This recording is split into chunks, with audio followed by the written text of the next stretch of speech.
విశ్వాసం ద్వారా నేను శోధనను ఎదిరించగలను. విశ్వాసం ద్వారా నాకు కావలసిన బలాన్ని పొందుతాను. విశ్వాసం ద్వారా నేను పాపాన్ని జయించగలను. విశ్వాసం వల్ల నేను భయపడను. విశ్వాసం ద్వారా నేను విజయాన్ని సాధించగలను.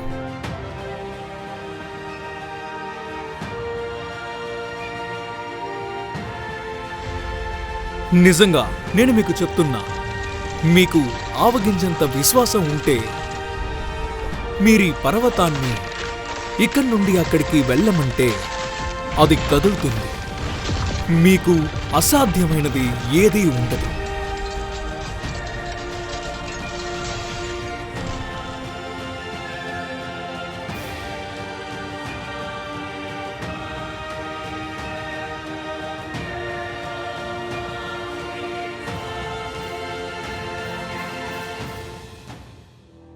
హలో, నేను డేవిడ్ జెరిమియాని.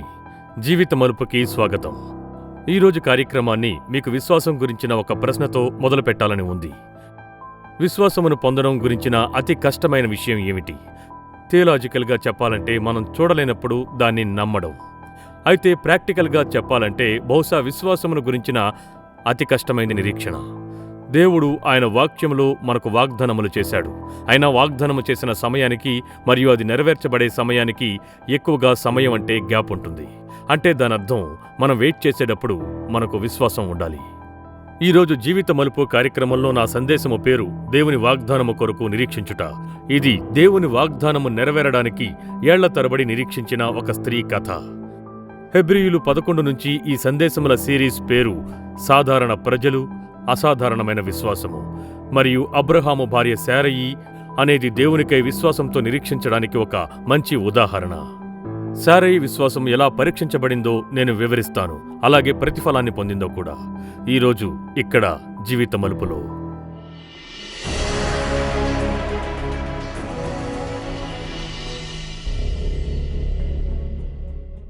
మీరు బైబిల్ చదివితే బైబిల్లో ఎంతోమంది స్త్రీలను గురించిన కథలు ఉన్నాయని మీకు తెలుసు. వారికి పిల్లలు కావాలనుకున్నారు, అయితే వారికి కలగలేదు. నేనొక పెద్ద లిస్ట్నే చెప్పగలను, అప్పుడు వారి కథలన్నీ మీకు గుర్తుకు వస్తాయి. అయితే బహుశా అటువంటి వ్యక్తిని గురించిన అందరికీ తెలిసిన కథ శారయి అనే స్త్రీని గురించింది.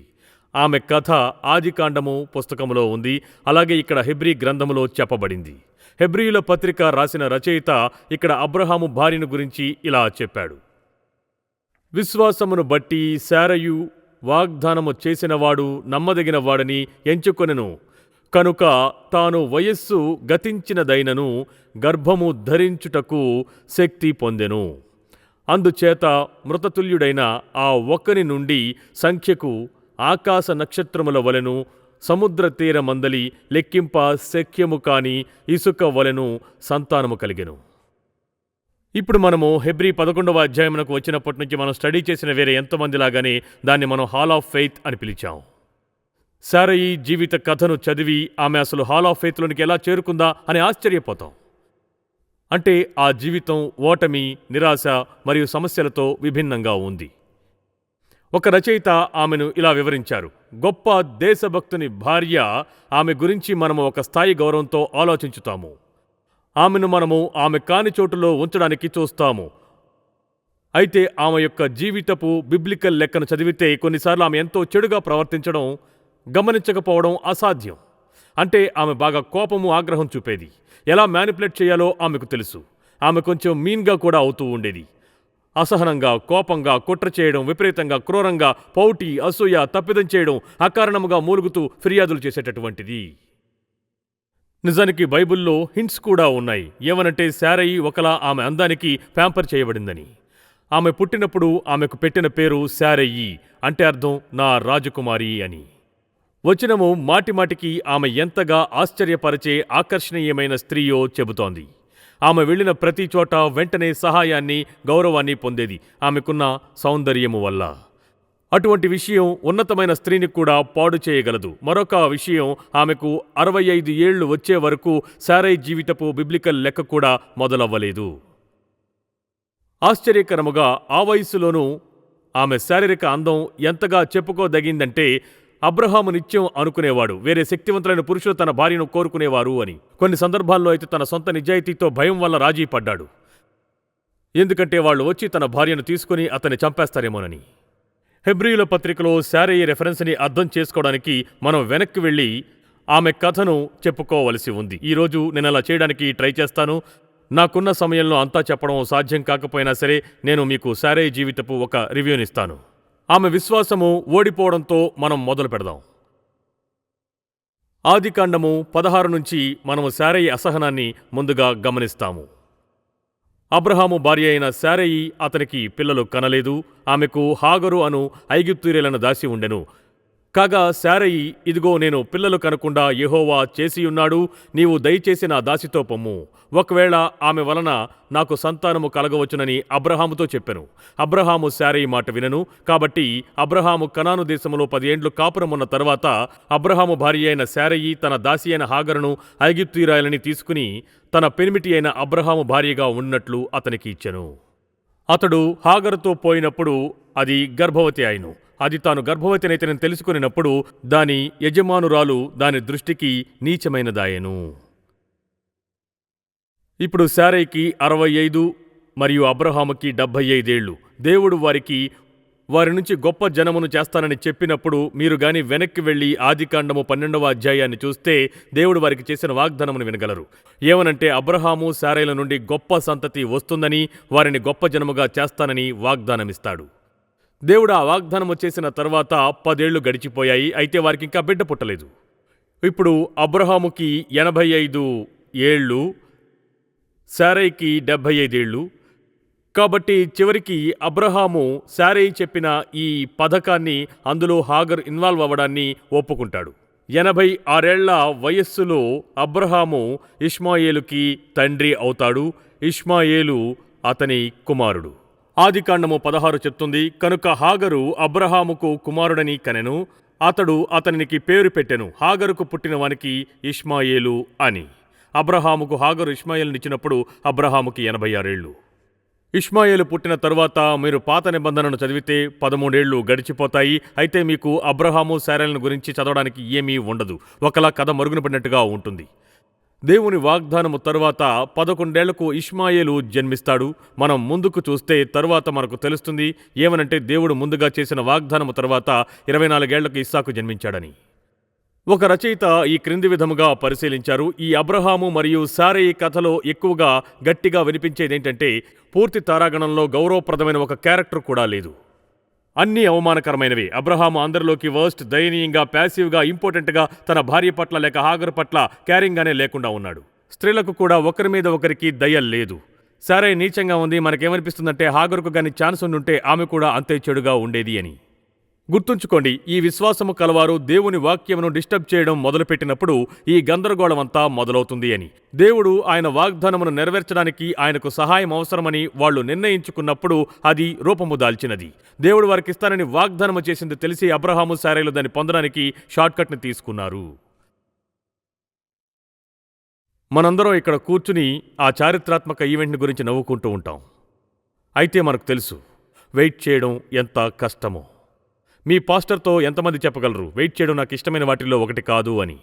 నేను ఈ కథను గతంలోనూ చెప్పాను. అయితే మేము ఇక్కడికి 1981లో వచ్చినప్పుడు గుర్తుంది, ఫోర్ట్ వెయిన్లోని ఒక చిన్న కమ్యూనిటీ నుంచి వచ్చాం. అక్కడ ఎన్నడూ దేనికోసం వెయిట్ చేయలేదు. అంటే మీరు అక్కడికి వెళ్ళి కావాల్సింది పొందడమే. బ్యాంకు వెళ్ళినా సరే ఎవరు లైన్లో ఉండరు. నేను ఇక్కడికి వచ్చి ఒకలా ఇన్వాల్వ్ అయిపోయాను. ఇక ముందుగా మీరు పచారీ కొట్టుకు వెళ్ళినా సరే లైన్లో వెయిట్ చేయాలి. మీరు మందుల షాప్కి వెళ్ళినా కూడా లైన్లో వెయిట్ చేయాల్సిందే. మీరు పెట్రోల్ బంక్కి వెళ్ళినా సరే లైన్లో వెయిట్ చేయాల్సిందే. మీరు బ్యాంకుకి వెళ్ళినా సరే లైన్లో నుంచోవలసిందే. అయితే ఎక్కువగా మీరు రెస్టారెంట్స్కి వెళ్ళినప్పుడు లైన్లో వెయిట్ చేయవలసి ఉంటుంది. లోపలికి వెళ్ళడానికి లైన్లో ఉండాలి. తర్వాత సీట్ కోసం వెయిట్ చేయాలి. తర్వాత మెన్యూ కోసం వెయిటింగ్. ఆ తర్వాత మీ ఆర్డర్ తీసుకోవడానికి వెయిట్ చేయాలి. ఆర్డర్ ఇచ్చి ఫుడ్ వచ్చే వరకు వెయిటింగ్. ఆ తర్వాత డెజర్ట్ మెన్యూ కొరకు వెయిట్ చేయాలి. తర్వాత అది వచ్చే వరకు వెయిటింగ్. తర్వాత బిల్ కొరకు వెయిట్ చేయాలి. బిల్ ఇచ్చిన తర్వాత చేంజ్ కొరకు వెయిట్ చేయాలి. ఆ తర్వాత దీనంతటికీ ముందుగా చూసిన వారిని పిలవడానికి ఒకరు ఉంటారు, వెయిటర్. అసలు అందులో ఏదైనా అర్థం ఉందా? మనమే వెయిటర్స్ని. ఎప్పుడూ వెయిట్ చేస్తాం. శారయి వెయిట్ చేయాలనుకోలేదు. ఆమె అసహనంగా ఉంది. ఆమె విషయాలను తన చేతిలోకి తీసుకుంది. గమనించండి, రెండవది ఆమె అసహనమే కాదు, ఆమె విధేయతను కూడా. ఆదికాండము గ్రంథములోని 16వ అధ్యాయం 5వ వచనం, అప్పుడు శారయి అబ్రహాముతో అంది, నా ఉసురు నీకు తగులును. నేనే నా దాసిని నీ కౌగిటికి ఇచ్చిన తరువాత తాను గర్భవతినైతేనని తెలుసుకునేటప్పుడు నేను దాని దృష్టికి నీచమైన దాననైతిని. నాకును నీకును యెహోవా న్యాయము తీర్చునుగాక అని. ఇప్పుడు ఈ భాగం ఏం చెప్తుందో మీకు అర్థమైందని నాకు తెలీదు. అయితే చెప్పేది వినండి. శారయి నిందనంతా భర్త మీద వేసేస్తుంది. ఏదో ఒకలా పథకంతో ముందుకు వచ్చింది ఆమె, అయినా నిందంతా అతని మీద వేసే ఒక మార్గాన్ని తెలుసుకుంది. ఆమె మాటల్లో అసలు లాజిక్ ఏమైనా ఉందా అని తెలుసుకోవడం కష్టమే. ఎవరో ఒక్కరిని నిందించాలి కనుక తన భర్త వైపుకే వేలు చూపింది. ఆమె లాజిక్ కొంతకాలం క్రితం నేను చదివిన ఒక లెటర్ లాంటిది. మనలో ఈ పూర్తి క్రమం కొన్నిసార్లు ఇలాగే పనిచేస్తుంది. కొన్నిసార్లు మనం ఏమనుకుంటామంటే ఇలా ఉంటుంది. డియర్ జాన్, నువ్వు ఇంకా కోపంగా ఉన్నావని నేను అనుకోను. నీకు చెప్పాలని ఉంది ఏమనంటే నా మనస్సుని మార్చుకోను అనే నిర్ణయం గురించిన మరొకసారి ఆలోచిస్తానని. నేను చెప్పిన మాటలకు అర్థం అది కాదని. అంటే అదేమిటి? మీరు అబ్రహాముని హుక్కు నుంచి వదిలేయలేరు, అవునా? అతడు కుటుంబానికి గౌరవనీయుడు. అతడు ఇంటికి అధిపతి. దేవుడు అతనితో మాట్లాడాడు.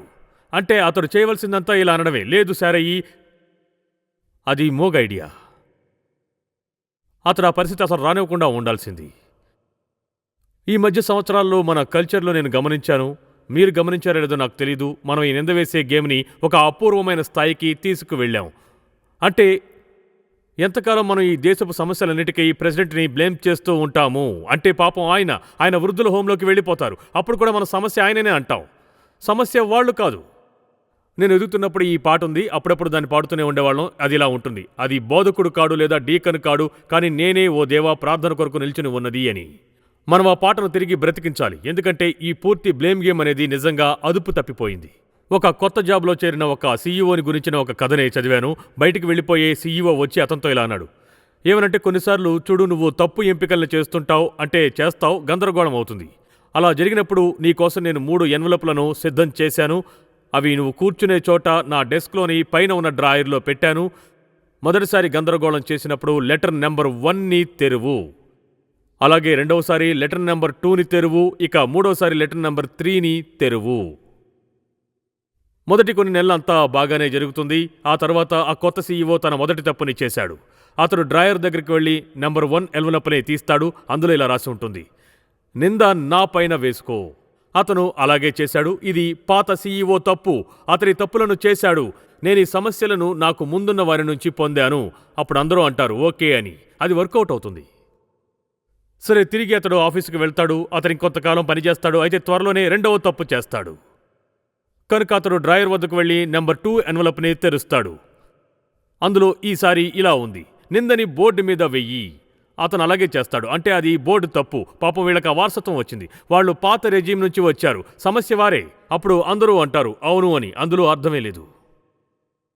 మరికొంతకాలం అన్నీ బాగానే జరుగుతాయి. అప్పుడు అతడు 3వ పెద్ద తప్పు చేస్తాడు. అప్పుడు డ్రాయర్ వద్దకు వెళ్ళి నెంబర్ 3 ఎన్వలప్ని తెరిచి చూస్తాడు. అందులో ఇలా రాసి ఉంటుంది, 3 ఎన్వలపులు సిద్ధపరచు అని. చివరికి అది అక్కడికి వస్తుంది. కాదంటారా? మీ మిగతా జీవితం అంతా ప్రజల్ని నిందిస్తూ ఉండలేరు. శారయి ఆమె భర్త మీదనే పూర్తి నిందన వేసింది. అతడు ఆమెను నిందించి ఉంటాడని ఊహిస్తాను. ఏమనంటే, ఇద్దరూ ఒకరినొకరు నిందించుకున్నారు అని. మనము ఆమె అసహనాన్ని, అవిధేయతను, ఆమె ఆతురతను మరియు ఆమె అవిశ్వాసమును చూస్తున్నాం. ఆదికాండము 17వ అధ్యాయమును గమనించండి. అబ్రహాముకు 99 ఏళ్లు, శారయికి 89 ఏళ్లు వచ్చినప్పుడు యెహోవా మరొకసారి అబ్రహాముతో మాట్లాడి వారికి కుమారుణ్ణి ఇవ్వబోతున్నానని ధృవీకరించాడు. ఈసారి ఆయన ఎంతో స్పష్టంగా చెప్పాడు, వారికి ఆ బిడ్డ అతని భార్య శారయికి పుడతాడు అని. ఇక్కడ ఎలాంటి సరోగేట్ తల్లి లేదు. ఆదికాండము 17:1 మరియు 15 నుంచి 19 వరకు. అబ్రహాము 99 ఏండ్లవాడైనప్పుడు దేవుడు అతనితో, నీ భార్య అయిన శారయి పేరు శారయి అనవద్దు, ఏలయనగా ఆమె పేరు శారా.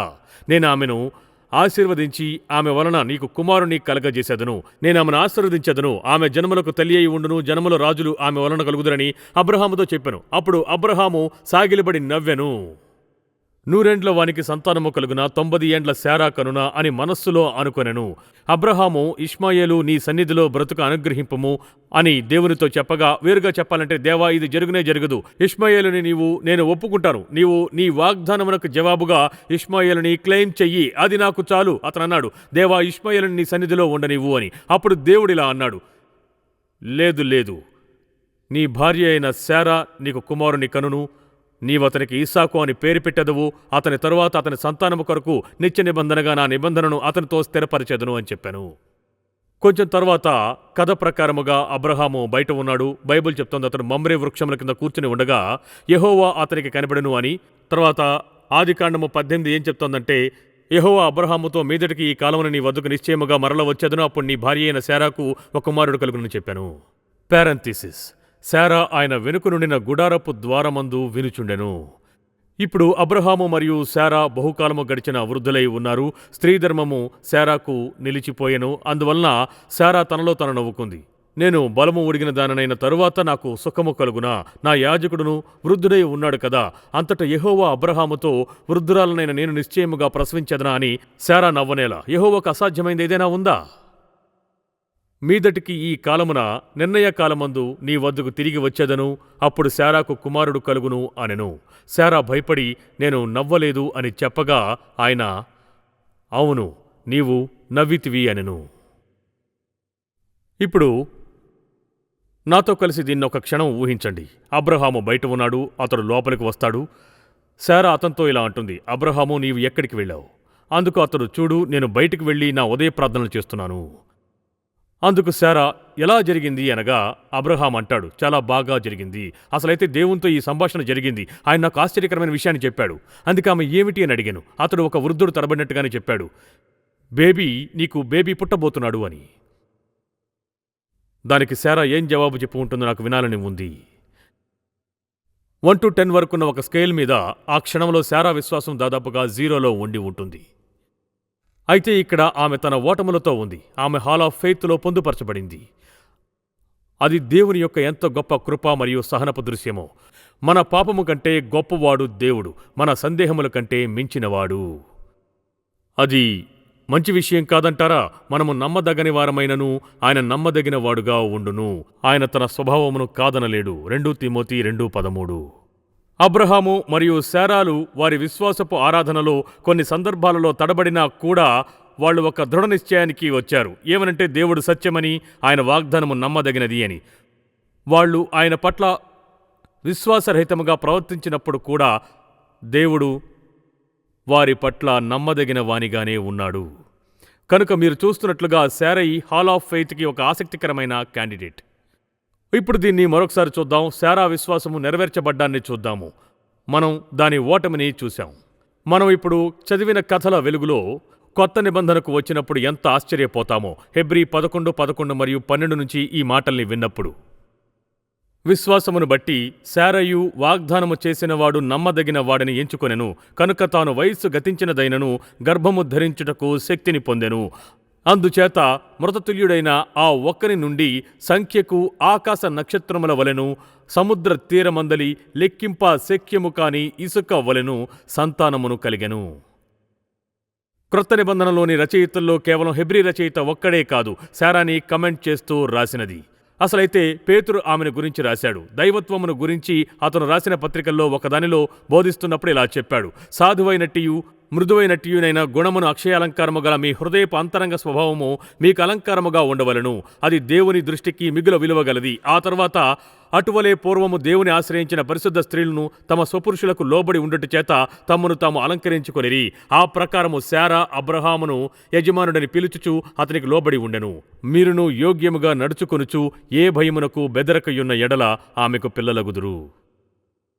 బైబిల్ ఆదికాండము 21లో ఏం చెప్తోందంటే, యెహోవా తాను చెప్పిన ప్రకారము శారాను దర్శించెను. యెహోవా తానిచ్చిన మాట చొప్పున శారాను గూర్చి చేసెను. ఎట్లనగా దేవుడు అబ్రహాముతో చెప్పిన నిర్ణయ కాలములో శారా గర్భవతి అయి అతని ముసలితనమందు అతనికి కుమారుని కనెను.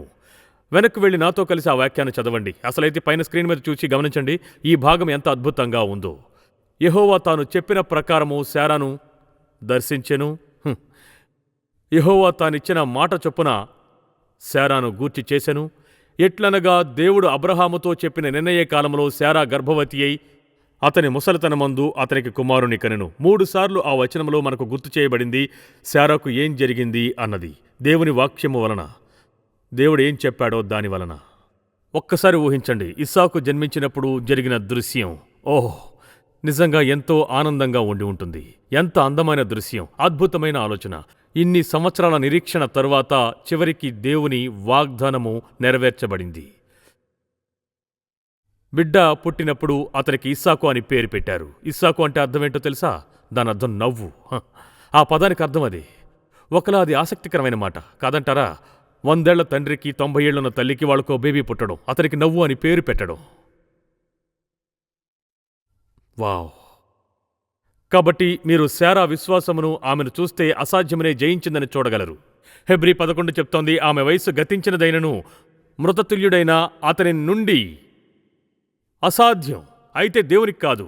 ఎందుకంటే లూకా చెప్తోంది, మనుష్యులకు అసాధ్యములైనవి దేవునికి సాధ్యములు. ఆయన దేవుడు అంటే ముందుగా ఆయన అబ్రహామును, శారయిలను సృష్టించాడు. శారయి విశ్వాసము అసంభవమైన దానిని జయించింది. రోమా దాన్ని ఇలా చెప్తోంది, మరియు అతడు విశ్వాసమునందు బలహీనుడు గాక రమారమి 100 ఏండ్ల వయస్సు గలవాడై ఉండి అప్పటికి తన శరీరము మృతతుల్యమైనట్టును శారా గర్భమును మృతతుల్యమైనట్టును ఆలోచించను గాని అవిశ్వాసము వలన దేవుని వాగ్దానమును గురించి సందేహింపక దేవుని మహిమపరిచి ఆయన వాగ్దానము చేసిన దానిని నెరవేర్చుటకు సమర్థుడని విశ్వసించి విశ్వాసం వలన బలమునొందెను. 20 సంవత్సరముల అబ్రహాము, శారయి వారికి ఓటమి సమయాలున్నా కూడా దేవుణ్ణి నమ్మారు. అది జరుగుతుందని నిరూపించడానికి వారి వద్ద ఏ సాక్ష్యము లేకున్నా వారి విశ్వాసము నిలిచి ఉంది. విశ్వాసంలో వాళ్ళు బలహీనపడలేదు. దేవుడు చేసిన వాగ్దానమును వదిలివేయులాగునా. శారాకు తన ఆలోచనలున్నాయి. మనం అది తెలుసుకున్నాం. ఆమెకు బర్త్డే వచ్చిన ప్రతిసారి 1 ఏడాది వయసు పెరిగిందని గుర్తించింది. అప్పుడు ఈ వాగ్దానము మరింత అసాధ్యంగా కనిపించింది. అయితే హెబ్రీ 11:11 చెప్తోంది, విశ్వాసమును బట్టి శారా వయస్సు గతించినదైనను గర్భము ధరించుటకు శక్తిని పొందెను. ఆమె అసాధ్యమును జయించినది, అసంభవమును మరియు అసమర్థతను జయించినది. మీకు తెలుసా, బైబిల్లో మనకు శారయి పరిచయం చేయబడినప్పటి నుంచి దాదాపు నిరంతరం ఆమె గురించి చెప్పబడినప్పుడంతా కథలో ఈ పిల్లలు కలగకపోవడం అనే సమస్య ఉంది అని. అసలైతే మొదటిసారి ఆమె గురించి ఆదికాండము 11:29లో చెప్పబడింది. మీకోసం ఆదికాండము 11:30 చదువుతాను. శారయి గొడ్రాలై ఉండెను, ఆమెకు సంతానము లేదు. మీరనవచ్చు, అయితే అదేమంత పెద్ద విషయమని. ఎవరిని గురించైనా ముందుగా ఆ విషయాన్ని ఎందుకు చెప్పడం? ఎందుకంటే పాత నిబంధనలో అదొక పెద్ద విషయం. మీకు గాని పిల్లలు లేకుంటే పాత నిబంధనలో అది దేవుడిచ్చిన శాపమని అనుకునేవారు. దేవుడు మిమ్ములను సంతానముతో ఆశీర్వదించలేదని, అందువలన దేవుని కృపలో ఉండలేరు అని. గొడ్రాలుగా ఉన్న కథలన్నిటిలోనూ అంత చింత ఉండడానికి ఉన్న కారణాల్లో ఒకటి ముఖ్యంగా పాత నిబంధనలో దేని గురించంటే ఏదో ఒకలా దేవుడు వారిని చూచి నవ్వలేదు అని. ఈనాడు మన కల్చర్లో మనకు ఆ భావన ఉండదు. మనం దాన్ని నమ్మం. అంటే పిల్లలు దేవుని ఆశీర్వాదమని మనం నమ్ముతాం, కానీ పిల్లలు లేని వారికి వ్యతిరేకంగా మనకేమీ ఉండదు. ఇలా అనం, మనం మీ విశ్వాసం ఏదో తప్పు ఉందని. అలా ఎన్నడూ జరగలేదు, మన కల్చర్లో లేదు, నా సమయంలో లేదు. అయితే పాత నిబంధనలో అది అలానే ఉండేది. అదే వివరిస్తుంది ఎందుకు అబ్రహాము శారయిని పెళ్లి చేసుకున్నప్పుడు ఆమె అతనికి పిల్లలు ఎందుకు కనలేదు అని. ఎందుకంటే చూడండి, ఆమె అంటే కనలేకపోయింది. ఆమె విసిగిపోయింది. ఆమె ఎంతో నిరాశ చెందింది, గాయపడింది. ఆమె అసంతృప్తిగా ఉంది. విశ్వాసపు దృష్టితో చూచినప్పుడు ఇప్పుడు మనం ఆమెను దేవుని వాగ్దానపు వేరే వైపు నుంచి చూస్తాము. ఆమె కేవలం ఇస్సాకుకు మాత్రమే తల్లి కాదు, కానీ ఇస్సాకు ద్వారా ఆమె నమ్మిన వారందరికీ కూడా తల్లి. మరియు చివరి తరముకు దేని నుంచైతే మన ప్రభువు రక్షకుడు యేసుక్రీస్తు వచ్చాడో దానికి కూడా. శారయి విశ్వాసము అస్థిరతను జయించింది. మనం అది ముందే తెలుసుకున్నాము. తడబడడం గురించి మనం తెలుసుకున్నాం. మీ విశ్వాసంలో తడబడడం అంటే అర్థం ఏంటో ఎంతమంది అర్థం చేసుకోగలరు? ఇక్కడ ఎవరైనా తడబడేవారున్నారా? అంటే నేను తడబడ్డాను. కొన్నిసార్లు తడబడుతూ ఉంటాను. దేవుడు ఏం చెప్పాడో నాకు తెలుసు. దేవుడు ఏం చెప్పాడో దాన్ని నమ్ముతాను. అయితే కొన్నిసార్లు మనం జాగ్రత్తగా కానీ లేకుంటే ఎంతమందికి తెలుసు తడబడ్డం అనేది ఎక్కువగా అలసిపోవడం యొక్క బై ప్రోడక్ట్ అని. మీరు ఎప్పుడైనా అది గమనించారా? ఎవరో అన్నారు, మీ శరీరము మీ ప్రాణము ఎంత సన్నిహితంగా ఉంటాయంటే ఒకరి జబ్బు మరొకరికి అంటుతుందని. అది నిజం. మీరు అలసిపోయినప్పుడు, మీరు నీరసించినప్పుడు కొన్నిసార్లు దేవుణ్ణి నమ్మడం కష్టమవుతుంది. కొన్నిసార్లు మన విశ్వాసం తడబడుతుంది. అయితే బైబిల్ చెప్తోంది శారా మరియు అబ్రహాముల విశ్వాసము బలముగా ఉంది అని. శారా విశ్వాసము ఆమె అవిశ్వాసమును జయించినది.